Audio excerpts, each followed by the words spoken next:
Hey guys, welcome back to the Final Whistle podcast. Game week 13 wasn't an unlucky number if you're a Liverpool supporter. Finally, a win, 3 points, 2 goals, and a clean sheet. Who are we? I'll tell you who we are. We're a team that is currently, I think, 7th or 8th in the Premier League. Still not satisfied, still not good enough. But you know what? We'll take it. It's a slow crawl to whatever the destination may be. Hopefully not further down in the table. Joining me as always, it is the awesome Ben Pescott. How you doing? Nice fitness recovery as well, by the way. You were quite unwell yesterday. Yeah, I've made it in time, passed the medical test. Better weekend. I kind of don't know how to feel about it. I know that might be not what people want to hear, but half me was really pleased with what we saw because it was much better than what we have been seeing. But I thought West Ham were really bad as well. But there was definitely promising signs. I mean, Wirtz for me was best player on the pitch quite comfortably. Isak grabs his goal, so yeah, I think we'd be a bit stubborn if we didn't take a few positives from it. Indeed, and you've hit the nail on the head there regarding West Ham. I think it's something not to get carried away about. I think Isak kind of mentioned it as well. Like, look, it's only one game. He didn't disrespect the opposition, but we can on this pod, and they weren't great. I think you're absolutely spot on. It felt like the Frankfurt of the Premier League kind of thing. That good win against Frankfurt. That's how it feels. So I'm not getting overly excited. But what did you make of the starting lineup, Ben? Because there's a lot of commotion and talk. And obviously the main guy, Mo Salah, gets benched. Of course, it's going to grab the headlines. It's going to get fans talking.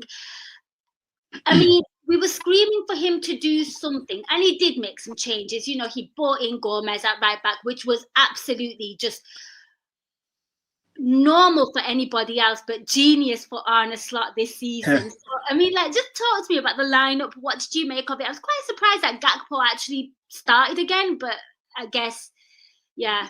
Yeah, well, before the lineup got announced, there was rumours on social media of kind of the diamond and maybe 2 up front. So I did kind of just assume that was Ekitike and Isak and Gakpo was out of the team, but he seems to really like Gakpo. To many people's frustrations. I wasn't expecting Salah to be dropped, to be honest. I saw a lot of people criticising him after the Forest game last week, but I mean, if you look, I think he could have easily had 2 assists in the first 20 minutes there. I didn't think he played awful there.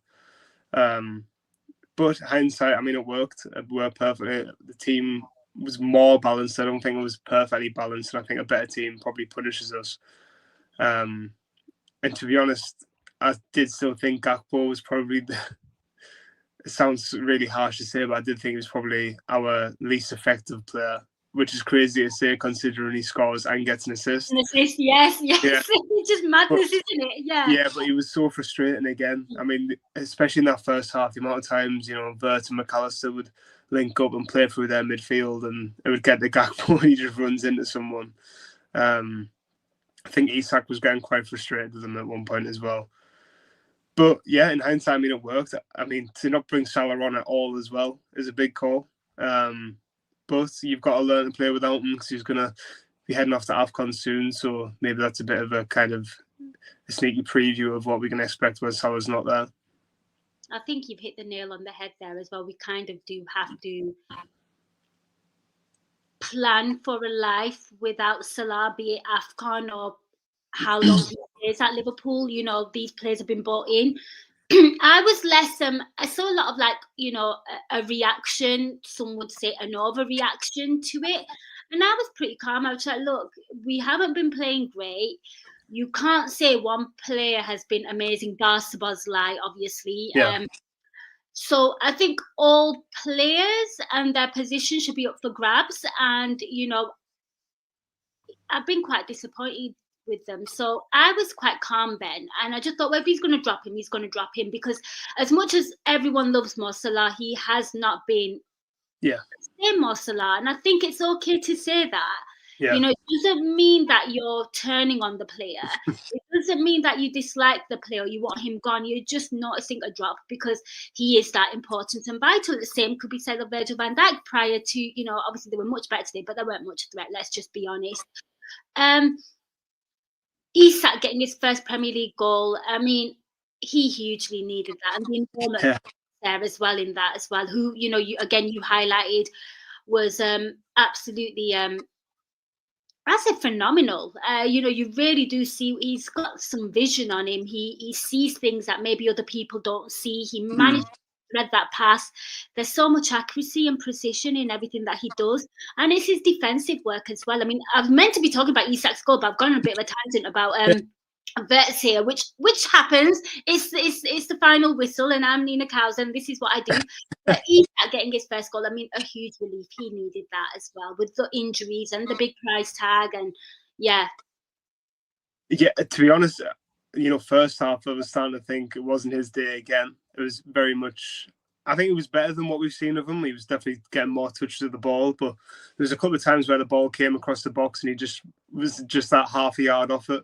There was one where Verts, I think, plays it across, and instead of attacking the front post, he kind of goes around the back post and doesn't get there in time. But yeah, his finish for the goal was exactly what you expect from a £125 million striker. And that's not to say that he doesn't deserve credit for it, but that is what we should have been seeing a bit more of. People can mention his fitness and stuff, but that sort of clinical edge, that's not so much to do with fitness. Do you know what I mean? So yeah, it's brilliant to see, and you'd kind of bet on him to go on a good run now. He is very much that sort of player where once he gets one, he very much plays in patches. That's what I've heard from a lot of Newcastle fans as well. Whether that's them saying that through gritted teeth, or whether that's the actual truth. But I mean, you think back to his time in Newcastle, and it does kind of make some sense. He used to go on runs where he wouldn't score for a few games, and he would just absolutely blow up. So fingers crossed that's about to happen for us. But yeah, like you say, Verts. I mean, it's hard not to talk about Verts today. I thought he was really, really good. I think the system suited him because he just was everywhere. He didn't have to be restricted to one area of the pitch. I think if you look at his touch map, I think he's covered everywhere. He's kind of doing that Szoboszlai kind of thing of just dropping in everywhere and again on the ball and making things happen. And I think one way you can tell that the performance was better is because we're not waxing lyrical about Szoboszlai's work rate after this one, because we didn't need it. That's no slant on Dominic Szoboszlai. Just, I think, as good as he's been, we shouldn't be in a position where we're praising work rate as the one key thing. So I think it's a positive that we're not sat here saying, thank God Szoboszlai ran his socks off again today. And also that's quite dangerous as well, because there's only one player that's doing that. He's going to be susceptible to injuries, and then you're going to have nobody who's running that. So I think he probably really appreciated Verts' grafting, not in the middle of the park, everywhere. Like you said, that those guys end up everywhere, and I think the team probably definitely appreciates it, because when they're in a bit of spot of bother, they're there to kind of help try clean stuff up. Yeah, Joe Gomez, being in on the action as well, getting an assist at the end. When is he going to get that goal? I thought he was going to shoot, when the ball fell to him. When he crossed it, I heard the away fans shouting shoot, and at that point in the game, West Ham had pretty much given up. I thought he was going to shoot, but he crosses and gets the assist instead. I thought he was really good today.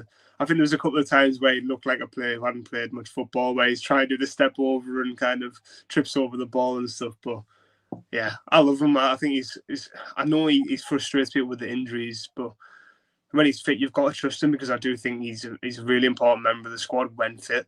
I mean, we saw it last season in the title push when he comes on against Brighton and puts in that performance, and hopefully he can stay fit and kind of build a little bit of rhythm, because we definitely need him over the next few weeks, and keep building on that performance, because I thought it was really good today.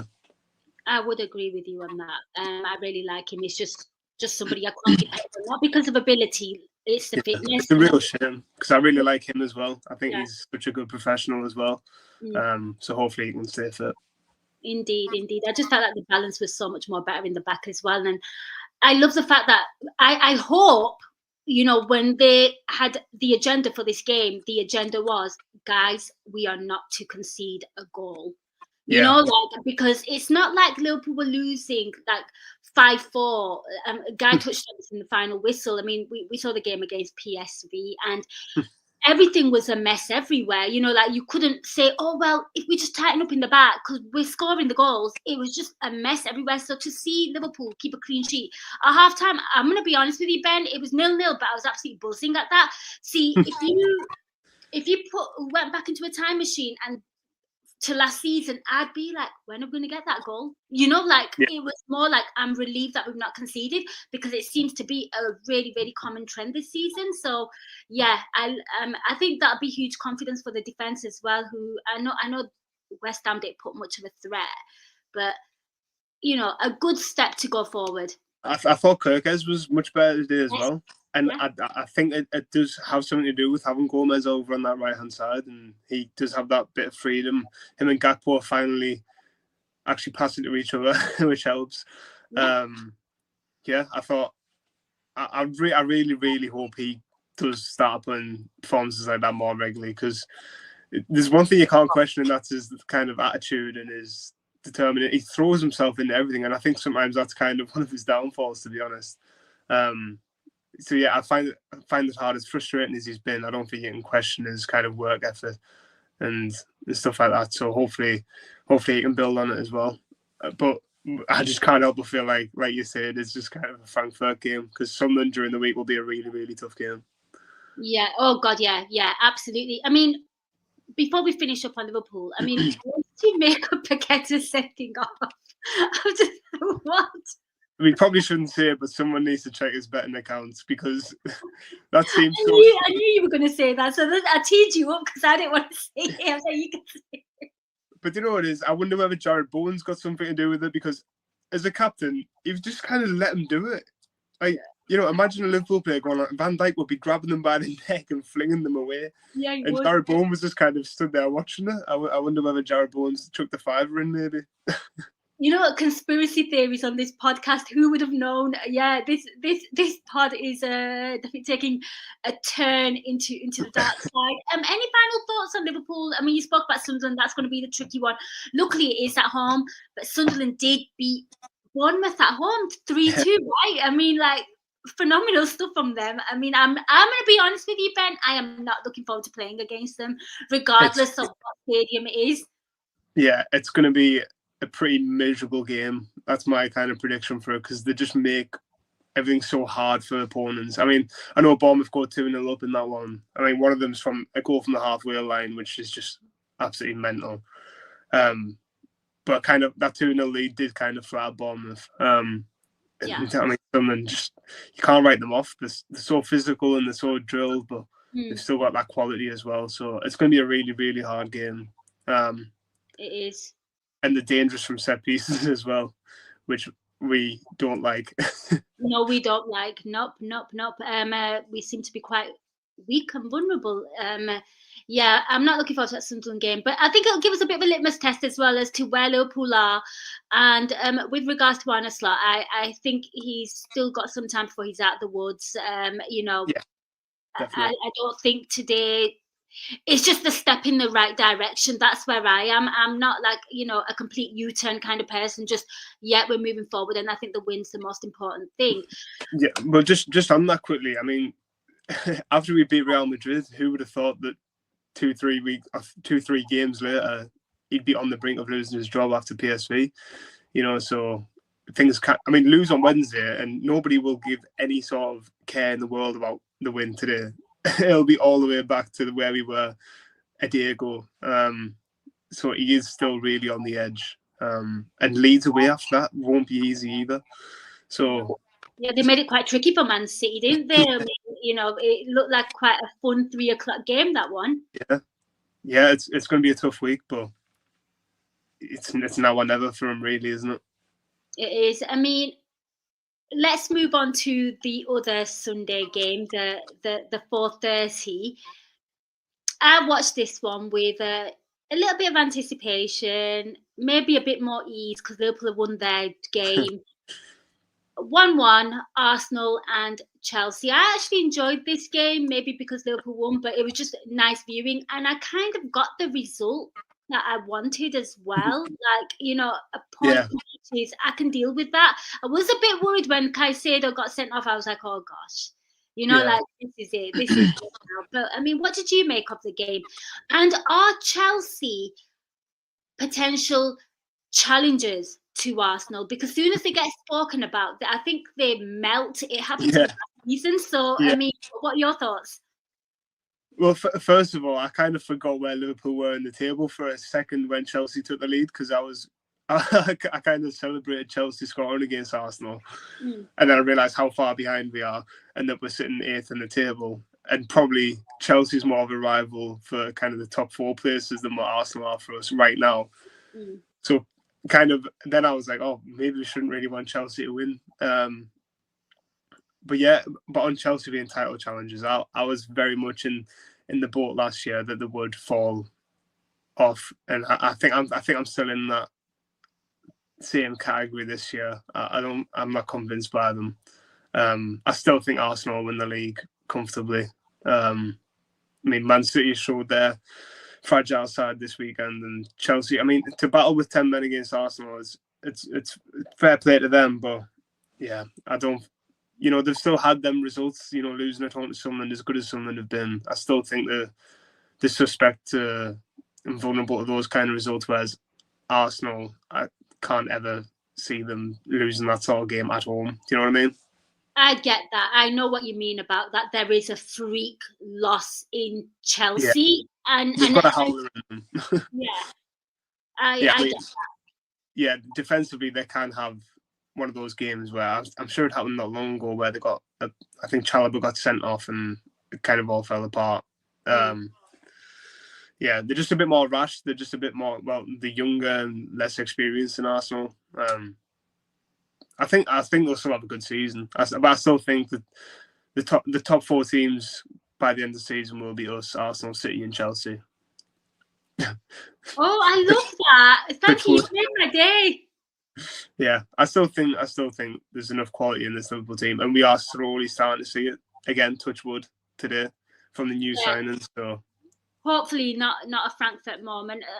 In other news, Crystal Palace 1, Man United 2. You know, a comeback by Amorim's side. What do you make of them? Annoyingly, like I wasn't expecting this run to keep going, but I thought they'd get beat today or drop points. You know, Palace away is a tricky place to go. Yeah, to. this is what I mean.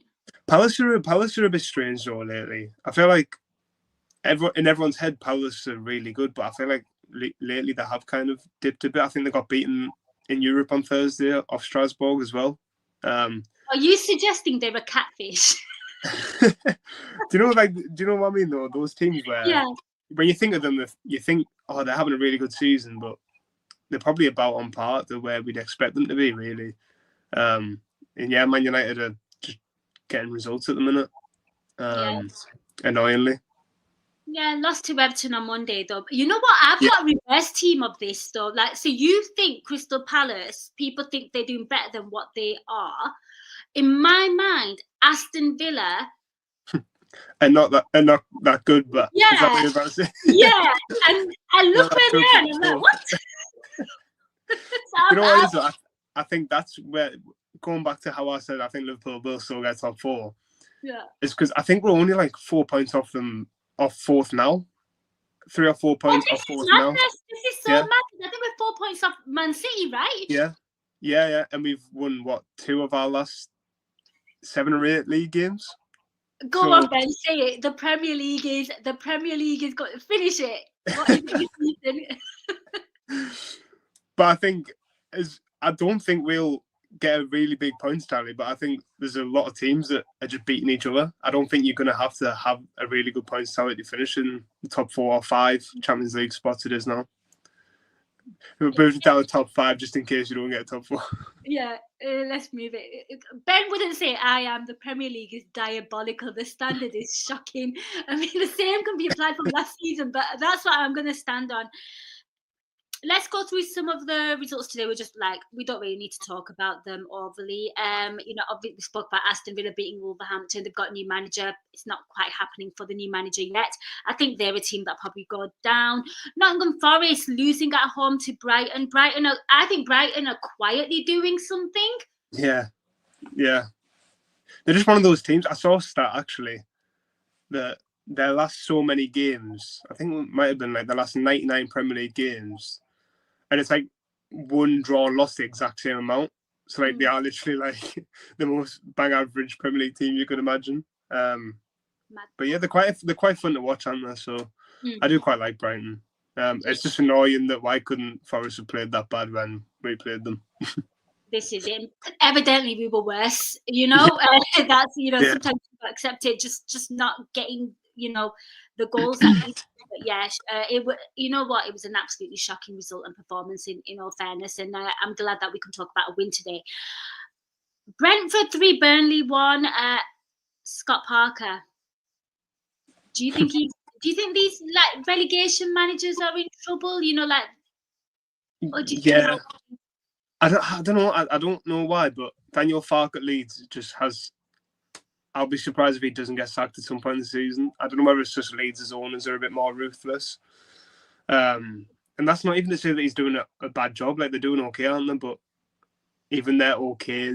I think they're still in the bottom 3, aren't they? So, but Burnley, I don't know why. I've just got this feeling that they'll stick with Scott Parker regardless, because I think they're kind of expected to go back down. And I think he's probably well suited to get them back up.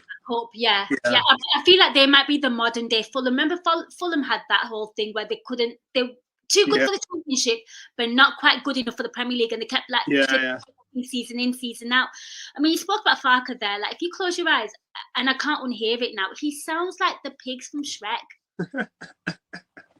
Like, literally, and it just makes me laugh. Sorry, that is just such a weird tangent, but I had to share it with the world because it's a good shout, though. Yeah, thank you. I'm glad. I've shared it with my family members, and they just think I'm absolutely nuts. They're like, "No, don't hear it." I was like, "Yes, you do." Yes. You can. But yeah, I mean, of course, he spoke about Leeds there losing away to Man City, which was to be expected, I guess. Sunderland beating Bournemouth. We're talking about Saturday results. Everton 1, Newcastle 4. First away win for Newcastle, but my word, I think it was that the fastest goal in the Premier League as well. Yes, I think Man City come close, didn't they? I think they scored pretty quick as well. Yeah.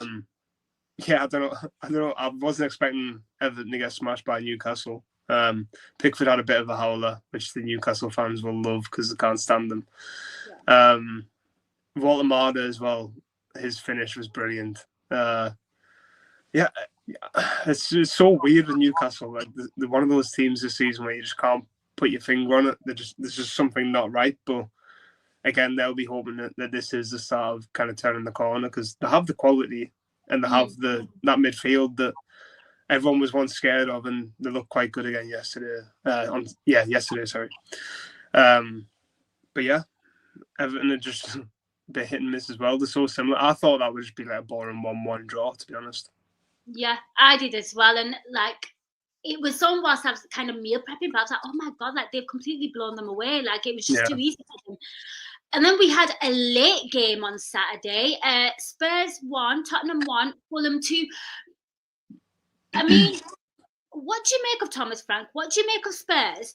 And the thing that stays with me in this game was the second goal. The goalkeeper's completely out of position, which it happens sometimes. But what I found so bizarre was how casual he jogged back to his goal, and a defender wasn't on the line waiting to clear if something came in. Like, just the awareness in that moment. Like, I have never played football. I've never done five-a-side. Of course, I played it at sports, like, in school and whatnot.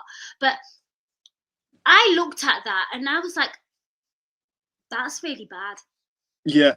Do you know what really makes me laugh about it is the fact that the ball goes in and he's screaming at his defender as well, as if he hasn't just waltzed out of his goal and give the ball away. I don't know. It's such a projection. I mean, it's a great finish by Harry Wilson as well, by the way. I know it's an empty goal, but to like bend it in from there. Thomas Frank, I feel like they've just got to be patient with him. I think we all know he's a good manager.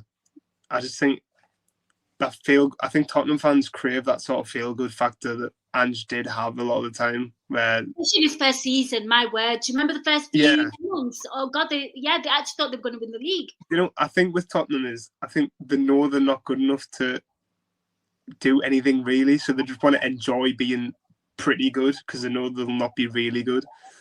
Whereas at the minute they're just average and they're a tough watch really under Frank. But I think they have just got to be patient with them. The one worrying thing is they've got less points at this season than they did at this point last season. Oh, I did not know that. Wow. Yeah. Okay.